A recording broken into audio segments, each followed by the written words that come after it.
dicabut, tapi sebelum dibacakan ya saudara, kami akan lanjutkan perbincangan dengan Heri Firmansyah, pakar hukum pidana yang saat ini berada di studio Kompas TV.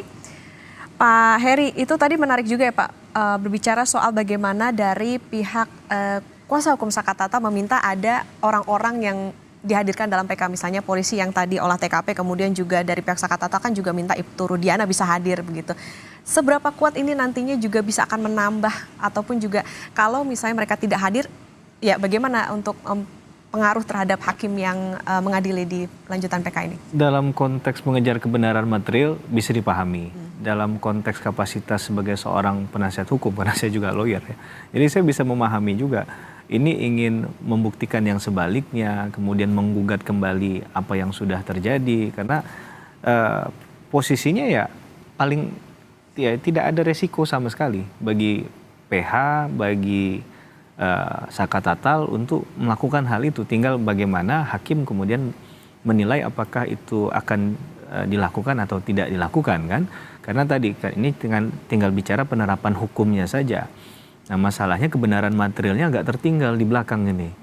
Karena dari awal ada dugaan penyidikan atau proses pemeriksaan di sidang pengadilan yang di situ juga melibatkan dalam konteks dakwaan itu yang tidak cermat, yang mungkin tidak tuntas, mungkin juga bisa dikatakan nanti ditemukan kemungkinan ada ketidakprofesionalan.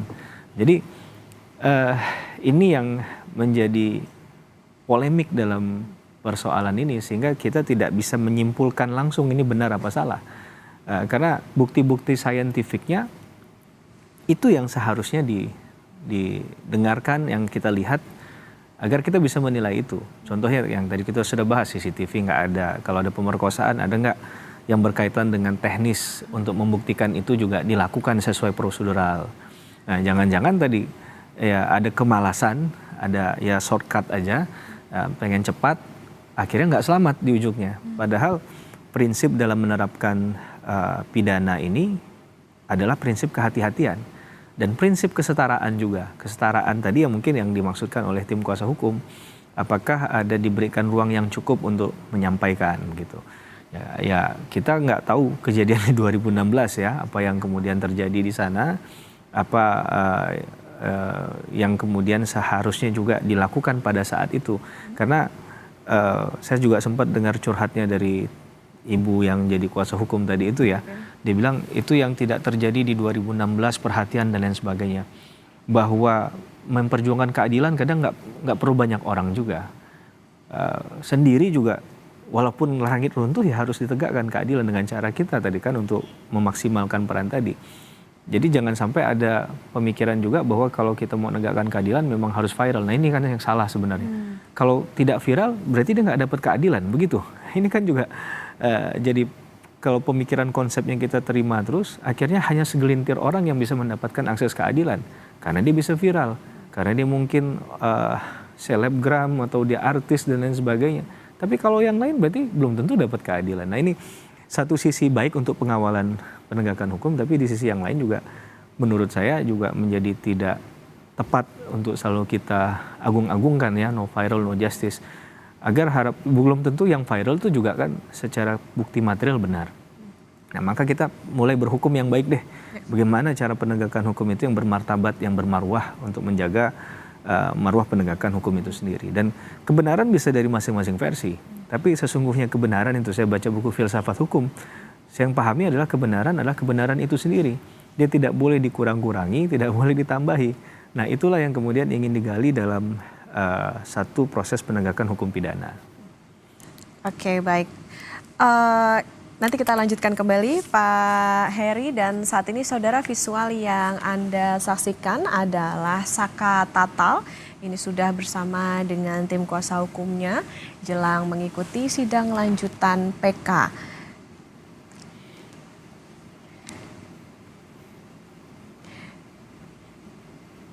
Dan saat ini baik Sakatatal maupun juga dengan kuasa hukumnya yang tengah tentunya berkoordinasi untuk nantinya mengikuti sidang lanjutan PK di Pengadilan Negeri Cirebon, Jawa Barat yang nanti rencananya saudara akan digelar pada pukul 10 waktu Indonesia Barat.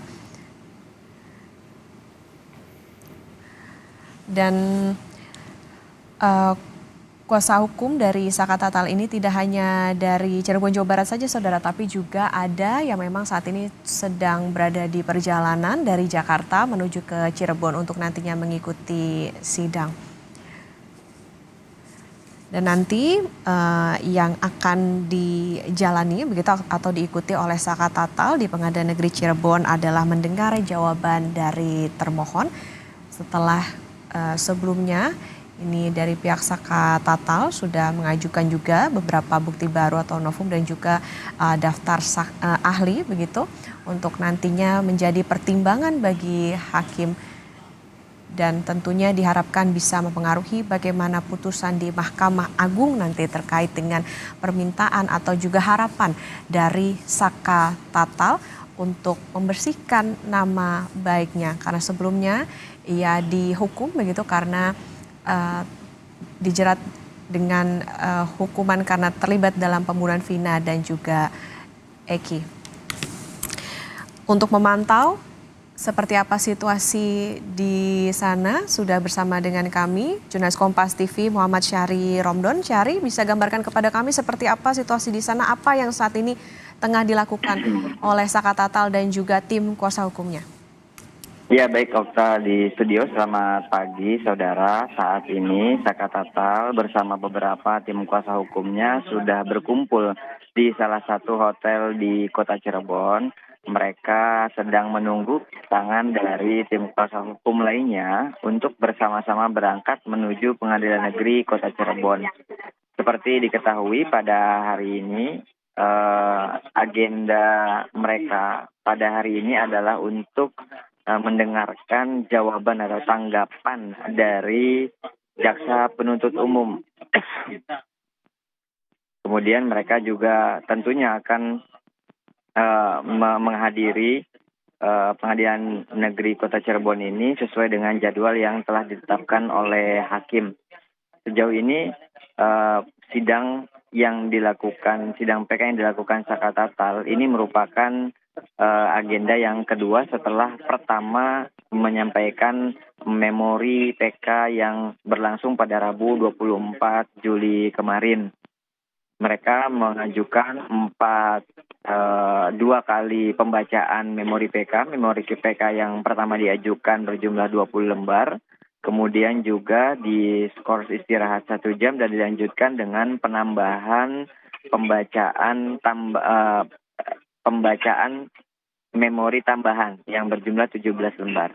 Titin Prialianti, kuasa hukum Saka Tatal, menyampaikan kepada kami Kompas TV yang melalui beberapa kali wawancara kemarin secara garis besar bahwa pada PK yang berlangsung pada Rabu kemarin, tim kuasa hukum memberikan sebanyak 10 buah novum yang diantaranya adalah 5 pertama atau novum yang ditonjolkan pertama adalah untuk visual, foto-foto yang berisi tentang kondisi tubuh Eki, kondisi tubuh Vina, dan juga kondisi motor pada saat pertama kali ditemukan dan dilihat di Polsek Talun, Polres Cirebon pada tahun 2016 lalu.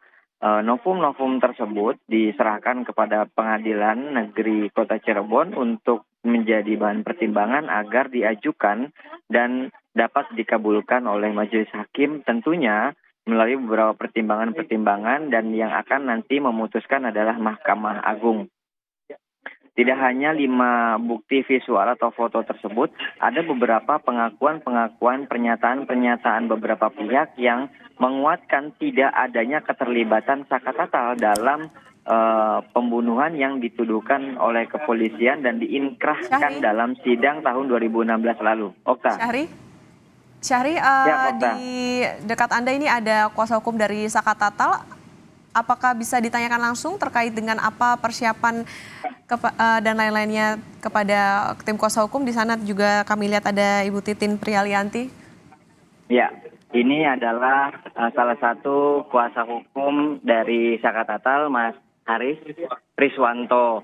Mas Riswanto kemarin juga sempat ikut membacakan memori PK dan sempat menyampaikan beberapa bukti-bukti. Mas Risanto bisa dijelaskan tidak kemarin apa yang menjadi garis besar yang disampaikan Pak Riswanto dalam sidang PK pertama nanti? Bisa ditegaskan di dalam kesempatan ini. Silakan. Di layar Kompas TV. Kesimpulan daripada kemarin Agak keras suaranya. sampaikan bahwasanya kita melihat konstruksi pertimbangan yang terdapat dalam putusan majelis hakim itu sangat tidak berkesesuaian. Kenapa tidak mereka tidak berkesesuaian? Artinya kita melihat dasar putusan itu bersumber dari dakwaan. Dalam dakwaan di dalam fakta hukumnya itu ada perbuatan pustaka yang tidak dilakukan. Sementara hasil dakwaan itu bersumber dengan BAP dan BAP itu tidak berkesesuaian dengan hasil visum yang dikeluarkan oleh pihak rumah sakit. Sementara hasil visum itu menyatakan sebab kematian Eki dan Vina ini diakibatkan oleh trauma benda tubuh. Sementara di BAP Pak Rudiana ini diakibatkan adanya sabetan benda tajam dan penusukan benda tajam. Itu pun diperkuat dengan keterangan Dede bahwa keterangan itu Rudiana itu keterangan si Dede itu tidak sesuai dengan hasil BAP.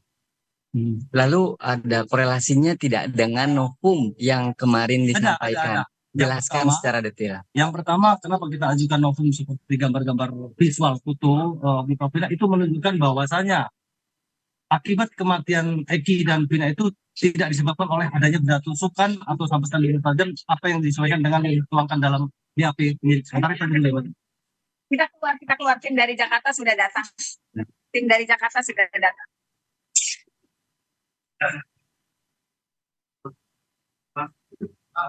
Tim dari Jakarta sudah datang.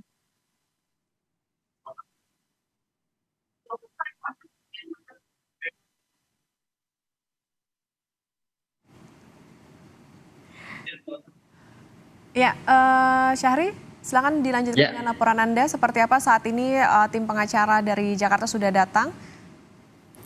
Ya, seperti yang disampaikan kami sebelumnya, kehadiran mereka di salah satu hotel di Kota Cirebon ini adalah untuk menunggu sejumlah tim kuasa hukum yang berasal dari ibu kota Jakarta.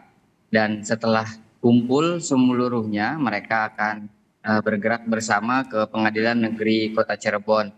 Mereka akan menghadiri sidang agenda kedua dengan agenda kontra memori PK atau pembacaan tanggapan dari jaksa penuntut umum. Mereka juga akan menyimak, tentu juga akan memberikan catatan-catatan seperti apa yang disampaikan oleh jaksa penuntut umum yang dalam hal ini sebagai termohon dalam PK Sakatatal. Kemudian Titin beberapa waktu sebelum berangkat ke lokasi ini menyampaikan kepada kami saat kami wawancara di rumah Sakatatal, ada 2 poin yang disampaikan oleh Titin.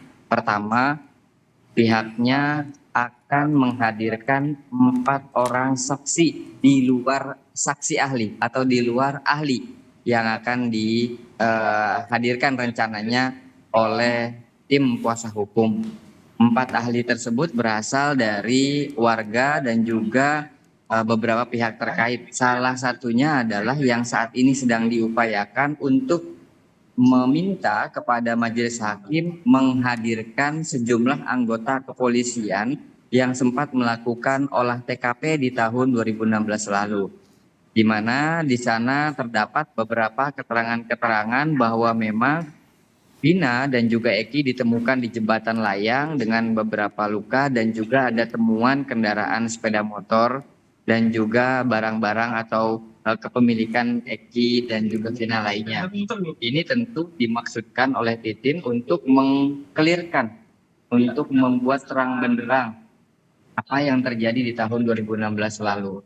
Dan yang kedua yang Titin sampaikan sampai saat ini dan terus meminta kepada hakim, majelis hakim tentunya maksud kami untuk melakukan sidang PK di tahun 2024 ini dengan penuh rasa objektif, dengan penuh rasa transparan yang melihat berbagai macam bukti dan hukum yang telah disampaikan, termasuk juga dengan pengakuan-pengakuan beberapa pihak yang di tahun 2016 lalu mengaku dan merasa pengakuan mereka itu tidak disampaikan secara sadar atau dengan penuh tekanan, dengan intimidasi dan lain sebagainya. Tentunya ini menjadi harapan utama agar PK Sakatatal ini dikabulkan dan Sakatatal dinyatakan orang yang pulih namanya, bukan sebagai mantan terpidana kasus pembunuhan Vina dan juga Eki. Okta?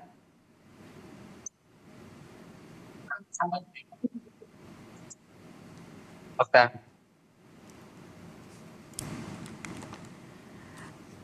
Syahri, saat ini kalau dari visual kami melihat tim kuasa hukum Sakatatal sedang berada di mana? Bisa ditunjukkan kepada kami?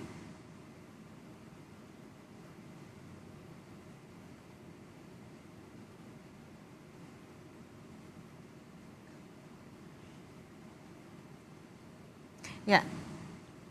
Ya, baik saudara, kita tentunya masih menunggu bagaimana nanti pantauan dari jurnalis Kompas TV Muhammad Syahri Romdon. Tentunya ini untuk melihat bagaimana persiapan dari para tim kuasa hukum dari Sakatatal dan juga Sakatatal sendiri untuk nantinya mengikuti sidang lanjutan PK di Pengadilan Negeri Cirebon, Jawa Barat. Dan breaking news Kompas TV, saudara.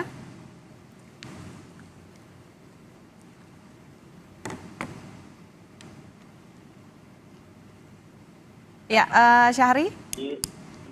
Ya, Okta. Silakan dengan laporan Anda saat ini.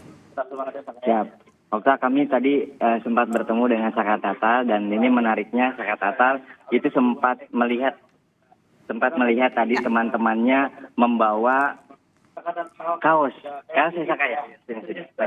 Ya, Saka bisa diceritakan tadi kaos yang dibawa oleh teman-teman seperti apa? Soalnya agak keras. Silakan, maju Saka dikit. Ya. Kaos itu yang pernah dipakai oleh Kavi juga dipakai teman-teman yang masih ada di dalam 7 terpidana. Jadi ada sebagian. Jadi yang katanya Kavi itu tidak pernah main bareng ataupun tidak kenal, tidak dekat, Kavi itu berbohong. Kenapa saya bilang Kavi itu berbohong? Buktinya ada kaos yang kapelan. Jadi itu ada koordinasi, kaos itu kapelan itu membuktikan bahwa Kavi itu berbohong.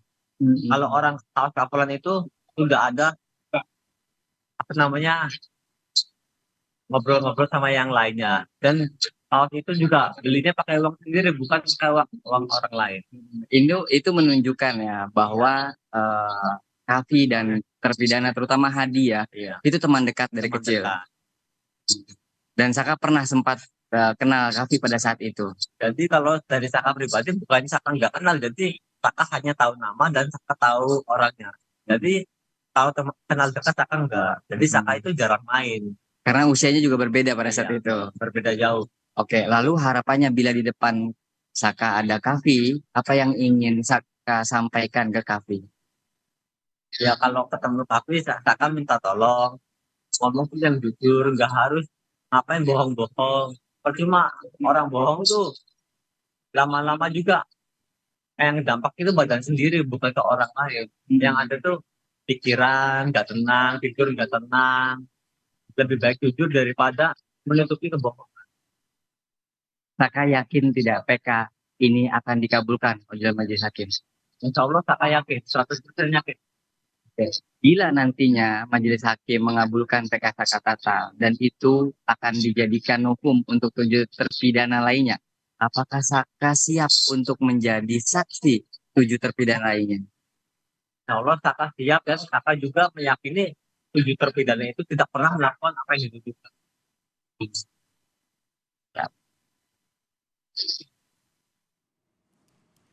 Baik, Malah Saka siap sidang hari ini? Ya, sampai saat ini Okta, persiapan dari tim kuasa hukum Sakatatal masih terus dilakukan. Beberapa di antaranya yang kami lihat tadi ada persiapan beberapa dokumen-dokumen yang akan dibawa oleh tim kuasa hukum secara bersama-sama ke Pengadilan Negeri Kota Cirebon. Kemudian Saka Tatal juga sama halnya dengan Saka Tatal demikian. Saka Tatal tadi baru saja mengakui bahwa dirinya menyatakan sangat siap sekali untuk kedepannya bila dijadikan sebagai novum atau bahkan sebagai saksi untuk proses rencana PK 7 terpidana lainnya. Karena ini merupakan rangkaian peristiwa yang juga menggunakan pasal pembunuhan berencana. Sehingga ketika Saka Tatal mengatakan bahwa dirinya memang tidak terlibat dan itu dibuktikan dengan berbagai macam novum dan hakim mungkin kelak masih dalam pertimbangan akan mengabulkan sidang PK Tatal ini justru atau tentunya ini akan memiliki efek domino terhadap 7 terpidana lainnya. Okta. Syahri, di Saya. depan Anda sudah ada Titin Pralianti. Apa Ya. bisa dimintai keterangan terkait dengan persiapan hari ini? Ya, tentu. Kami akan coba untuk bertanya kepada Titin Pralianti. Bu Titin, tadi Saka dengan sangat percaya diri mengatakan dirinya siap untuk menjadi saksi bila kelak dibutuhkan 7 terpidana lainnya. Seberapa yakin dan bagaimana nanti kesaksian apa yang akan Saka Tatal berikan untuk membantu membebaskan 7 terpidana lainnya? Karena Saka Tatal masuk di antara 8 terpidana, walaupun dari segi umur kan jauh ya, dan Saka Tatal sebetulnya tidak bermain secara agresif, secara iseng dengan ke-7 terpidana itu. Tapi kan mereka malah salah satunya dengan Rivaldi kan yang ada kejanggalan kan, Rivaldi tidak kenal dengan yang 7 juga tidak kenal dengan Rivaldi. Itulah rekayasa yang dimaksud dan Saka Tatal mengetahui itu karena Saka Tatal juga tidak mengenal Rivaldi.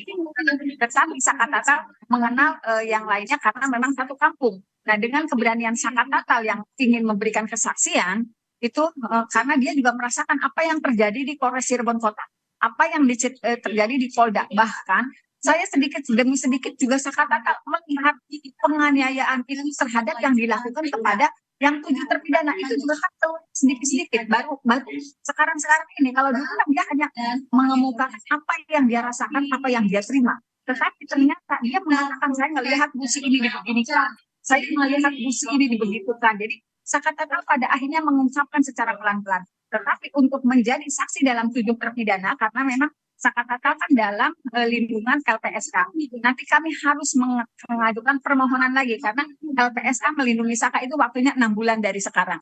Tetapi pada sidang Saka Tatal yang digelar dalam PK. Tetapi kalau untuk menjadi saksi di sidang 7 terpidana nanti saya mungkin dan tim akan berkoordinasi dengan LPSK karena itu harus ada MOU tambahan. Artinya kan memang di situ tertuang apa sih yang bisa dilakukan oleh Saka Tatal, apa hak dan kewajibannya terhadap perlindungan di dalam sidang PK Saka Tatal. Tapi untuk menjadi saksi kemarin saya berkomunikasi dengan LPSK memang harus ada pengajuan baru itu ke LPSK.